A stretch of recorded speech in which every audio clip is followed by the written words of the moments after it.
U.S. citizens. Now, some people want the census to ask national origin questions to reflect the ethnic diversity of the country. I want to bring in an expert in this area this morning. Mike Gonzalez is with the conservative group Heritage Foundation. He's a senior fellow there. And Mike, we thank you for joining us. How did this get started? In December, the Justice Department sent a question to the census saying we'd like to include a question on citizenship. Now, it actually got started in 1800 when Thomas Jefferson first said... So this is not new.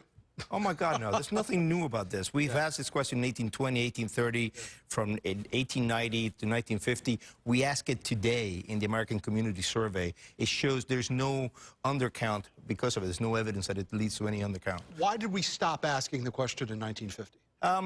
Probably as a result of 1924 law that was restrictive of immigration, the number of the foreign-born went very low in 1950. From 1950 through 1980, we had a very ahistorical low percentage. But it went to the loan form, and it went to the American Community Survey in 2005. So it has never gone away. And that's the period of time that Ellis Island had closed. Immigration changed radically in different forms of 24, that's right. Transportation came in as well. All right, so let's bring it up to 2018 right now. People are concerned about this because they believe in some quarters that the census will start documenting where people are and turn that information over to Immigration and Customs Enforcement. Is there validity in those concerns? I don't believe so. I think this is complete overreaction. It's unfortunately part of the whole over-the-top ritualistic condemnation of everything President Trump does. I get it that some people don't like President Trump, but not everything has to be apocalyptic. We have done this before. In fact, what I hope this is much greater reform, and that we not just ask questions on citizenship, but stop asking questions on ethnicities. And this has been that we started doing in 1980, almost at the same time that we stopped questions on citizenship.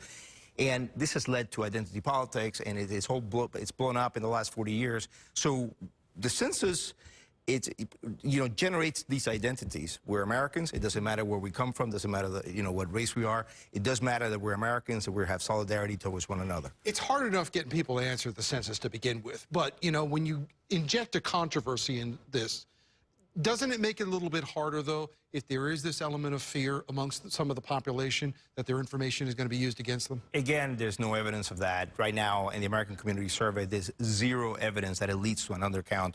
What does generate controversy, what people don't like to answer, is that box on race and ethnicity. They hate ticking that box. If they want to remove anything that makes people not answer the question, it is that box. Let's talk about that, though, because there's 5 categories right now? There's 6, actually. 6 categories, yes. Right. How do you boil down, when you look at the United States, the quilt that it is of all the different people into just 6 categories? At the face of it, it doesn't sound You right. put your finger on it. OMB in 1977, and then the census in 1980 decided to create these, at the time, 5 ethnicities. It's called the the ethno-linguistic pentagon. And that was the birth of the term Hispanic. That was the Hispanics were created then. It was never a term, but Asians were also. I mean, who is in the Asian umbrella? You have people that are very different: Chinese Americans, Korean Americans, Indian Americans, Pakistani Americans, Laotian Americans. Very different cultural indicators. The same thing with the umbrella term Hispanic.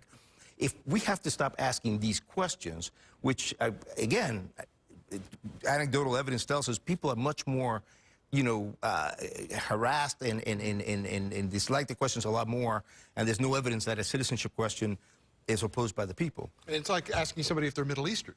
That can mean virtually anything in different parts of the Middle East. Well, the Obama administration actually wanted to create a Middle Eastern and North African identity, and then this year, and I think in a very wise move, the Trump administration did not agree to that. It wanted to... Go ahead. We're running out of time, but real quick, we got about 2 years until this, less than 2 years now. Do you think there's any chance that court challenges that could hold up the census? I'd like to see. I actually think the Trump administration should try to expedite this. It should ask the Supreme Court, because there is no. This was completely constitutional. There's nothing unconstitutional about asking a question on citizenship. Again, we should go a lot further. It should be part of a whole process in which we see ourselves as Americans and not as members of groups. Right. The census generates identities. Right, and clearly a lot of people have concern about this as well, but we're going to continue to track it. Mike Gonzalez Heritage Foundation, we appreciate you coming in and sharing some perspective from your side on this. Thank you very much for having All me right, on. we're going to continue here in just a moment. Fox 5 News on the Hill. We're going to introduce you to a teenager. Make it